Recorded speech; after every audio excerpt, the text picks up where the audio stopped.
Fortunate Son, a book of fiction by Daniel T. Pawlowski. Chapter 1, Kappa Tappa Keg, New Haven, 1787. The first thing George became aware of when he awoke out of his party-induced slumber was an intense and unpleasant aroma. He rolled over and found himself staring at various distributions of manure. Geez, he thought, the fraternity's hygiene standards have dropped drastically since I left.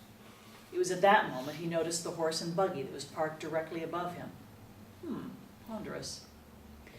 For the most part, life had been pretty good for George. Oh, sure, it had its ups and downs, and since his current perspective involved the back end of a horse, he considered this a down. Lying on one's back, staring up at the underside of a horse and buggy tends to lead one to a ponderous state. Currently, he was pondering how he got there. He thought about the events that had led him to this point, and frankly, they were a bit sketchy and did not explain either the horse or the buggy. The evening had started out as a short respite from his duty in the National Guard. Military service could be worse than the Guard, especially these days. Any other branch of service besides the National or Coast Guard could equal a one-way ticket to Vietnam. Fortunately, his father was the kind of guy who could pull some strings, and he did. Thanks to his father's influence, he would be spending the war stateside. To be honest, George was enjoying his military service. He had discovered that he liked the structure his life was getting, and there was another really good benefit. Chicks dig the uniform. Nevertheless, it was enough of a hardship to require a small break, which is why he made his way back to his old stumbling grounds of Yale University. Most people stomped their grounds, but for George, his alma mater was more of a place of stumbling. That was the precise experience he had been reliving. He had taken a shortcut on the way back from a frat party and found himself in danger of being seen in a building where students are generally perceived as brainy, but he knew that anybody in his crowd would not be here tonight. The physics building at Yale was unfamiliar territory to him. He'd been history major, and as a consequence, he knew nothing about this building, let alone anything about physics. He thought this was going to be a nice shortcut on the way home rather than a lost journey through geekdom. He vowed never to drink and walk again. Next time, he was definitely driving. The night had been a rehash of his Friday nights in college, consisting of frat parties, sorority girls, and remembering his major. Of course, he was totally plastered, and he found himself in a room labeled with a sign that spelled out Quantum Physics Lab. What the heck is a quantum, he wondered in his affected Texas twang. As he surmised the room full of lit-up equipment, he thought, these geeks surely have some purty lights. Coils, transistors, and power supplies, oh my, he pondered. It was all so Greek to him. But then again, Greek was, well, Greek to him. Thank God his fraternity relaxed that stupid Greek alphabet requirement. He was hoping that among all this useless equipment, he could also find a sink, because it was quite possible he would need to puke in the near future. A nearby humming noise drew him into another part of the lab. This room was filled with even purtier lights than the last room.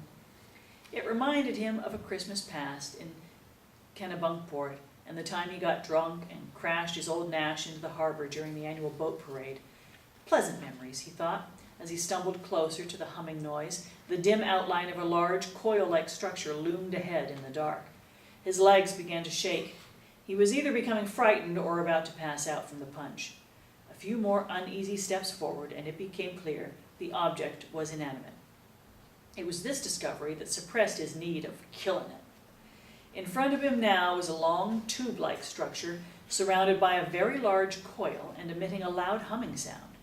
A woozy feeling enveloped George, and he attributed it to the booze. I need to park my butt, he thought. Conveniently, there was a nice chair in front of the coiled creature, so he pulled it up and sat down. He put his head down and tried to rest, but the entire room began to spin. Room zooms, he thought. They had become a natural part of his college experience, but these seemed to be different than the usual ones. They increased in speed, and he felt like Dorothy in The Wizard of Oz. Before passing out, his last thought was, gee, I hope I get to meet that Dorothy chick. She's a babe. At one point he came to and found himself staring into the black sky above. No purty lights, no light fixtures, nothing. He thought he noticed the ceiling being broken up by flocks of birds, but that would be ridiculous. The punch at tonight's party must have been spiked. This is the 60s, he thought. It could have been anything. He drifted off again, patiently waiting for that Dorothy chick. Sometime during the night, he thought he dreamt he was in a western and could have sworn he heard the clatter of horses in the distance. Whoa, that punch was heavy stuff, he thought, and drifted back into unconsciousness, or consciousness. George was not sure which. He'd never dreamed before. Hours later, he opened his eyes, but had some doubts as to being fully awake. Looking up, he was staring at the wooden undercarriage of an old horse-drawn buggy. Strange, he thought. There's no chewing gum on the undercarriage, and I can actually smell horses. Looking around, he found himself under the backside of a horse-drawn buggy. That was when he noticed the potential beauty of a horse's ass. Well, that's enough for deep thought. He rolled out from under the carriage, brought his knees up under himself, and slowly rose on unsteady legs. There in front of him were two large draft horses. Wow, I must have wandered into some sort of agricultural project. Did Yale even have an agricultural department? Further inspection of his surroundings led to more confusion. Nothing was familiar. There was way more countryside and stone fences than he seemed to recall existing on campus. That settled it. Unless he made it himself, there would be no more punch consumption at the next party. He must have strayed quite far from town and off into some nearby farm last night. Well, it would be a shame to let this horse and buggy go to waste, he thought. Besides, with a hangover announcing itself to his head, it would be easier than walking. If the ag department put up a stink, his father could smooth it over. George kicked some yoo-hoo cans out of his way and inspected his way around the buggy. He was relieved to figure out that there was a place to sit down other than the horses. Someday, he thought, I'm going to have to learn how to ride one of those things. George settled in, grabbed the reins, and uttered a drunken yee-haw and hit the road.